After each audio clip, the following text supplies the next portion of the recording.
Hi, I'm JJ Bock, Director of Operations for Rubber Inc. Welcome to another episode of In Stock with Bock. Today we're on site with our trusted partners AME here in Brooksville, Florida to learn about cribbing and safety. Let's take a look.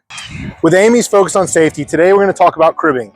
To show us exactly what cribbing does, here's John Melosci.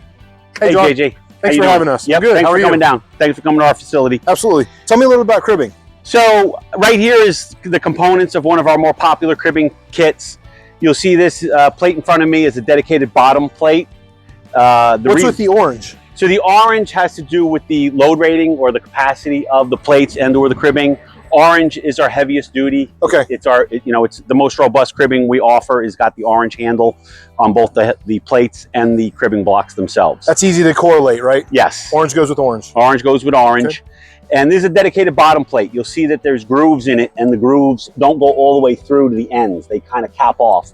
That helps ensure that the cribbing stays snugly in that little footprint and stays where it's supposed to when you build the pile. Is that new? Is that a new feature? That is a newer feature. We used to use the same plate for top and bottom, and in the recent past, we've come across the plate where we don't have the slots that go all the way through. It kind of locks things in a little bit better on that base of the cribbing pile. So if you purchased cribbing originally, this may be an opportunity for you to upgrade your cribbing to help enhance the safety. Exactly. If you've got the cribbing blocks and you've got certain other blocks and connectors, you can buy a different bottom plate and utilize the same equipment you already have and the same cribbing blocks. They'll fit right in this bottom plate.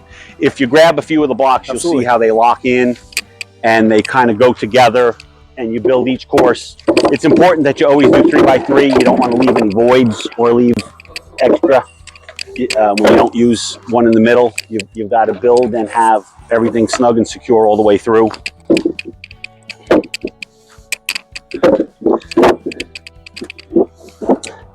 Oh, that little gap fits nicely for the next level of blocks. Correct. Right? You'll see that the Lincoln log style, they've got these ribs on them that help interlock and secure and line up one block versus the next. Say this is a sufficient height. Yep. For your load that you're going to be lifting. What's the next step? If you're at this height and you've got the right number of actual Lincoln log style blocks that you need, the next thing would be to put your top plate. Okay. So if you look at the top plate, the grooves do go all the way through. The reason for that is you don't want to have to jack or lift a piece of equipment extra high to get the plate up and over the top of the block.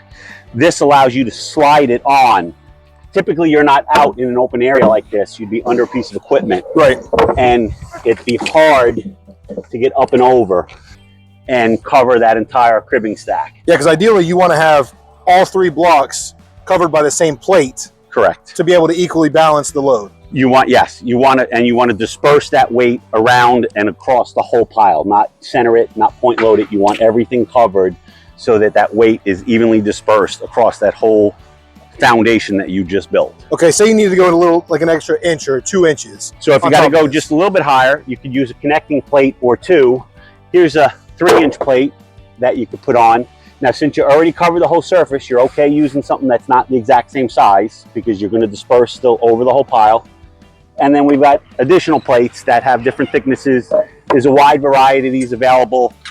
The general rule is you don't want to use so many connectors that you're taller than a cribbing block. If you need 6 inches or more of connectors, you should have used an extra course or extra row of the Lincoln log blocks to bring that whole foundation up 6 more inches.